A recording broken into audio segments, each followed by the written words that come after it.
folks, welcome to this exciting video where you once again join me in the beautiful landscape of Scotland, and for today's adventure we've come to take a look at an ancient piece of history, far older than most of the stuff we visit on this channel, but potentially around the same time period like Iron Age Britain.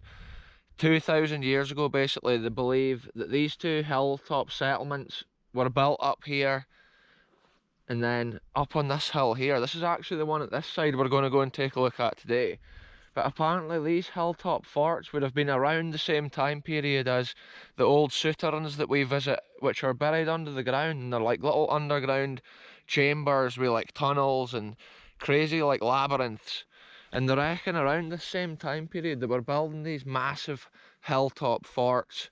But you have to think, if it was maybe a couple of hundred years between the souterrains and the hill forts, how civilization may have changed so drastically at that time period. You can see here from these pictures that there's the white Caterthun there, and then the brown Caterthun at this side, and it's the brown Caterthun we're going to have a look at today on this video, because I believe it's actually more ancient. And it is believed these places were built anywhere between 750 BC and 200 BC. And that is an interesting theory. Often with these ancient historical sites, the history is so old that it literally is just theories. It's theories from people who study these areas over years. They put together what they can see into like a puzzle, obviously, and like paint a picture of what was there. Years ago, I used to actually walk the dog. When we used to have the dog, folks, before the days of the YouTube channel, I used to literally come up here walking the dog, and it was such a nice walk. But from here, it looks like the path is pretty much fully gone. I can hardly even see the old path. And I think this side of the glen at the Brown Caterthun is the far less explored Caterthun. It's far more popular to go up to the White Caterthun, which I have been at in previous videos. But it's literally been so many years, probably like 4 years since I even walked up here. So for today's video and adventure, we'll head up here and see what's going on, see what remains of this ancient history, considering like 2,000 years has passed, maybe even more. It's mad that there's even any evidence of it left at all. And it is interesting to think of the reason why they always went to the highest hilltops. Obviously for like a defensive advantage, they would be at a higher piece of land, and maybe also so they could observe around and have a better visual on the surrounding landscapes. Over here we can see smoke rising from the Scottish hilltops here, and that's a common thing. That's actually them burning the heather there, which is for the control of the heather, for the rearing of game birds on the hill. They require obviously some areas of hill not to be so severely overgrown with the heather, and that's why we see this. And it's a common thing in Scotland, and yeah, it's magic. It adds a certain element to what we're seeing here. You have to imagine maybe in like the Highland clearances there would have been big clouds of smoke like that rising from the lands as people's houses were maybe getting burnt down and places getting cleared off the map. It is crazy to often imagine that scene back at that time and how it may have looked from a distance. The burning heather gives us a chance to really see that. The temperature today for this adventure is actually 6 degrees Celsius, folks, and I can actually feel it's spitting with rain right now. Whoa, I'm having to go through these spiky bushes. This is crazy. I think this path hardly even gets walked on, so it's pretty much overgrown. Anyway, I'll update you once I'm further up this path, folks. I'm way to battle my way through this wilderness, and I just hope the rain doesn't come on too heavy. But you know how it is on this channel, we're out all conditions, all weathers. So I've made my way almost to the top of this path, folks, and here to greet us into the grounds of this ancient hilltop fort is a magnificent bird of prey, a red kite, hovering overhead, hunting, probably looking for its breakfast out here on the wild hilltop. And look at this view over to my left hand side here. Sometimes in Scotland the scenes are so magnificent, when you look around you just freeze in your footsteps. And when you see the smoke in the distance, it really gives you an aspect of the size and the magnitude of the land here. And at this time of year, before winter, there's all this different colours. The greens of the fields slowly turning yellow for the cold, frosty winter days and nights. And yeah, we've just about made it into the final edge section of this hilltop fort. Yeah, wow, look at the bird of prey's coming back over. And it's a red kite, and I can tell from the shape of its tail, the red kite's one of the largest birds of prey, which is more common nowadays in these lands. So from a high hill like this we can see beautiful blue skies, but also we can see so far in the distance, you can see rainstorms moving over the land there, all the way across. The North Sea's actually at that far side, and this is the lands of Angus, leading on up the Strathmore Valley towards Perthshire and areas like this. Over these hills and places like this, you would eventually, if you kept going in a straight line, you would end up in like Aberdeenshire. So now we've come to this point on the hill, we can actually see the first groundworks for the hill fort. It's a massive ditch leading round. It's actually a double ditch. Nowadays it looks like a ditch. At one time you have to think how deep it may have been, and you have to imagine wooden defences or like outer perimeter walls of sorts. The interesting thing with this one compared to the one at the far side, the White Caterthun I believe is a lot newer or more modern because of the high stone content that's been used to construct it, whereas this one looks far older because the ground itself hasn't been built with stones like a lot of the hill forts. This one, the land itself has been sculpted and changed, and it looks like they've used a lot of wooden defences which obviously rot away. Yeah, this is magnificent because the first ditch is there, and then it's like no man's land potentially.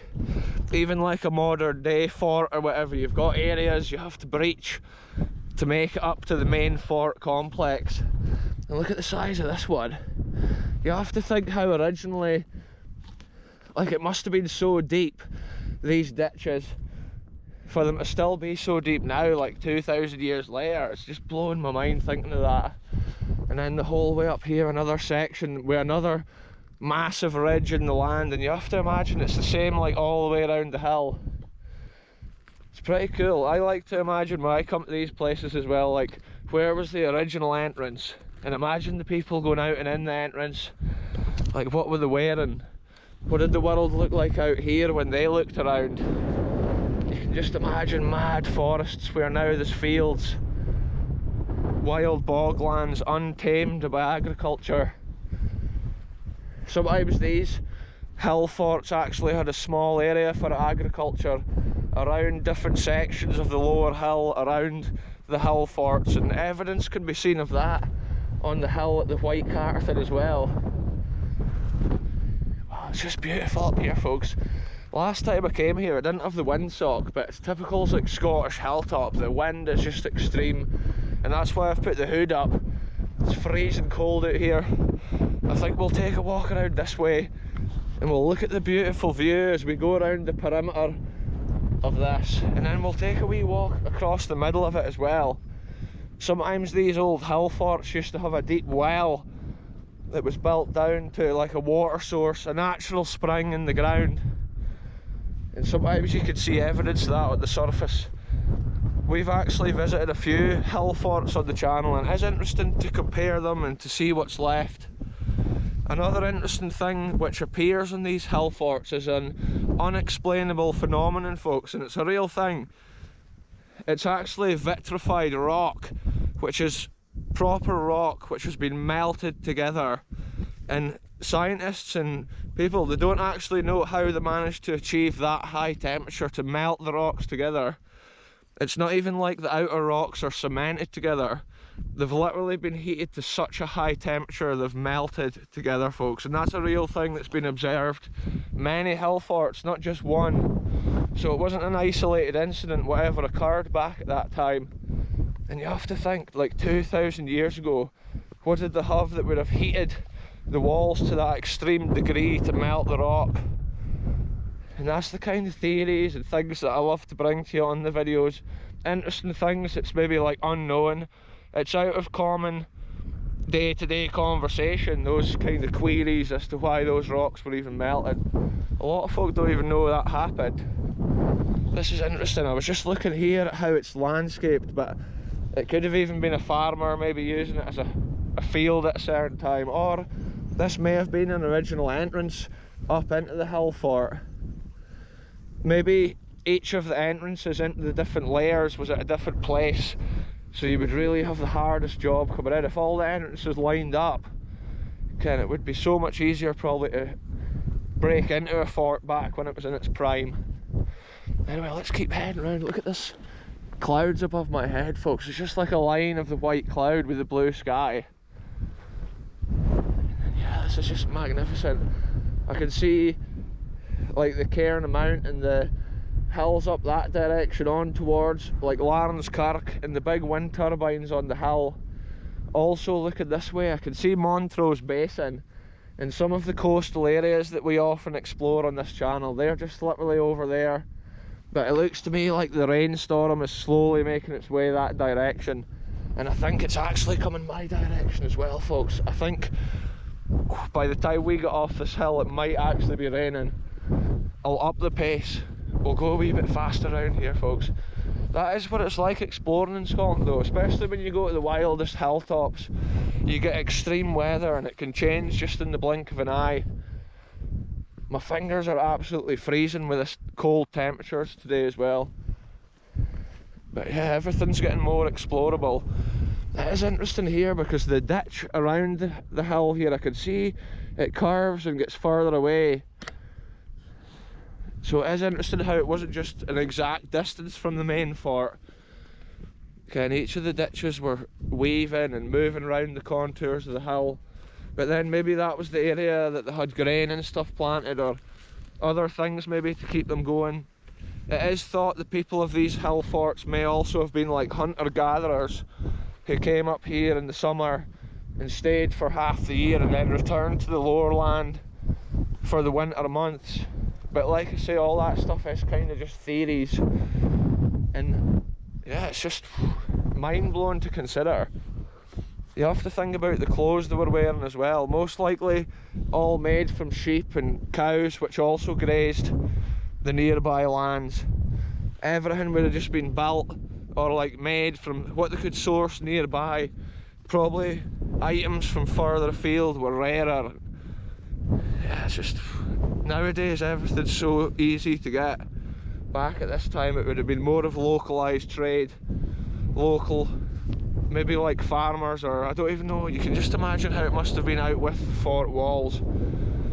Maybe little settlements. Wow, it's just blowing my mind considering the length of time. Yeah, I love looking at the view as I walk around here. And imagine the old soldiers or whoever that may have patrolled these boundary lines of the fort. I wonder what they were actually looking for when they were defending. I wonder if there was wild barbarians that tried to raid these sites and maybe take their game animals they'd caught, deer and stags, and who knows what else was roaming these lands. Back at the time these forts were in position, there may even have been wolves roaming the lands of Scotland out here. And you have to think of that, the packs of wolves. And also, if it was a lot more forests back at that time, you have to imagine looking over a canopy of trees. Maybe in the far distance you would just see the hilltops sticking out of the trees with potentially other forts located on them. Imagine the smoke rising from little fires and things when folk are cooking. Maybe little houses and huts scattered over this inner fort area. It's just magic, folks. In Scotland there's just so much history. It just blows my mind. I was just thinking it looked like there was potentially something up at this bit here, so I'm going to head up and I'll update you once I get up there. So because of the rainy drizzle we're getting today, I thought it wasn't wise to bring the drone out, But this site here would be ideal for flying the drone around to get a better look. And I'll have to come up here and do that one day for sure. Yeah, so the interesting thing with this hill fort, unlike other ones I've visited, there's no like stone remains of buildings and things like that. But clearly I can see parts of this hill here is levelled. And you have to imagine a little building, maybe mostly wood. So if you think about the amount of years, summers and winters that's passed with the vegetation growing and then dying, growing and then dying year on year, that's the reason that the outer perimeters just look like this. It's like ridges in the land. Check this out, folks. Only in Scotland you would find this in a hilltop fort, 2,000-year-old. Look at that. That's what the ancient folk of this hill fort were drinking back in the day. Yeah, look, now we're coming round to this side where Glen Esk and Glen Lethnet and areas like that is up over these hills. I think from the top of this hill fort, the view at the far side is the best one. So I've got viewers from all over the world. A lot of the American viewers get in the comments saying that they've got a lot of like ancestors and stuff from this country, and just like this could be the lands that those bloodlines once walked in. Places like this, maybe defending from the attackers of that era. And it is cool just to show folk all over the world, like this is what a wild Scottish hilltop looks like. Carpets of heather, and then moss, sphagnum moss that is there, but you get all sorts of moss. And the lands around here are just breathtaking, folks. The lands of Scotland. And look, this is the path. If I had gone straight ahead when I came into the hill fort, this is the path I would have come down. So this is it, folks. The rainstorm is now coming on, and I cannot exaggerate to you how cold this wind is. It's bitterly cold here. And yeah, I'm suffering. When you're holding the camera up like this, it's just freezing cold on your hand. Look at this, the old mushrooms. For some reason they've been picked and then laid like that, folks. Maybe a little mushroom eating animal's been kicking about down here. Yeah, it's interesting as well because other hill forts I've visited, even the White Caterthun on the far hill, the landscape in the middle of them has all been levelled. And there's been a lot more groundwork done in the centre, whereas this one's still got the mound of the hill.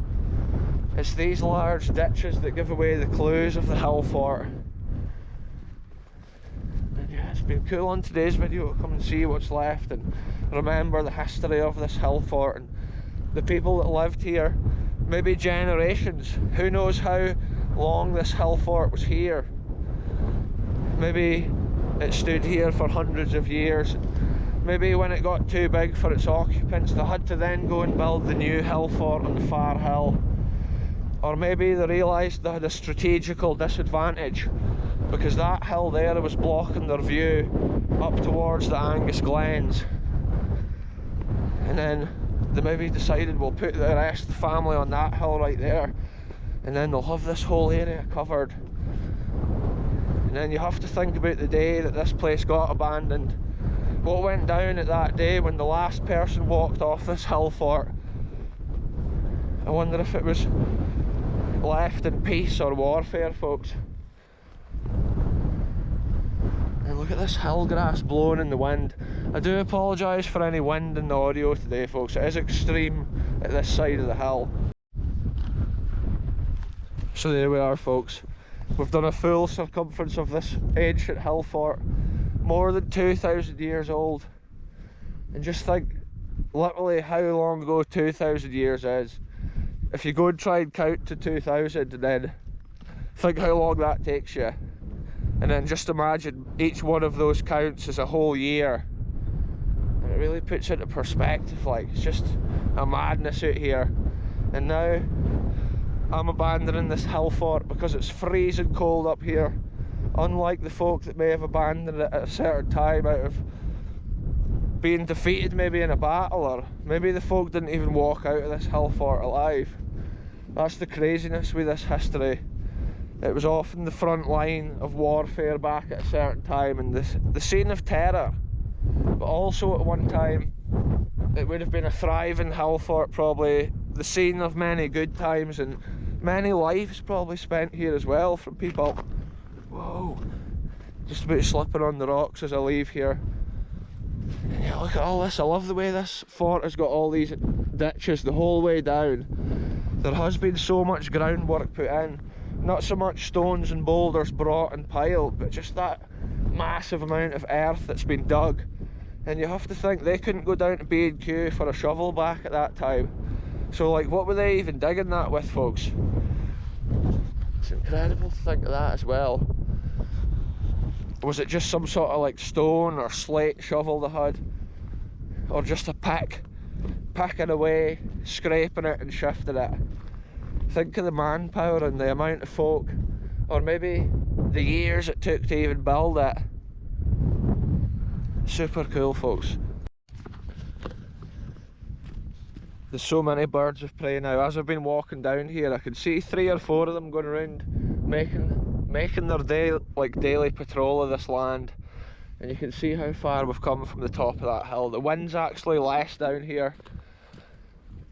Yeah, look at it now. We've actually avoided that rainstorm as I was coming down the hill. It kind of moved over that way, and even the drizzle has now gone off. And it looks to me like the sunshine is on its way, folks. What a cool way to end this video. As we get to the bottom of the hill, we could have done with the sunshine half an hour ago. But yeah, it was magic to just imagine those people who stayed at that hill fort, and get in the comments with your theories about these places, because the history of these places is genuine theories. It isn't actually written anywhere what really went on at these places, and that's the cool little historical things to think about. And also when you get that vitrified stone, where the stone is actually melted together unexplainably. I have documented it one time on this channel at the Finhaven Hill Fort. It's actually got those types of stones, but yeah, it is interesting. But like I say, get in the comments, folks. The comment section welcomes the viewers' opinions on these sorts of things, and it's cool just to read comments from people all over the world that watch the videos. Tell us about your local history as well. Have you got 2,000-year-old hill forts or historical wonders in your area? Yeah, it's just so cool. Look at this view now, looking up towards Glen Lethnit, Glen Esk over those hills. Glen Esk we have visited quite a lot on the channel recently. It's some like abandoned cottages and abandoned farms, and even just exploring like the land itself. Look at this sunshine coming. In Scotland at this time of year, the sun never gets very high in the sky.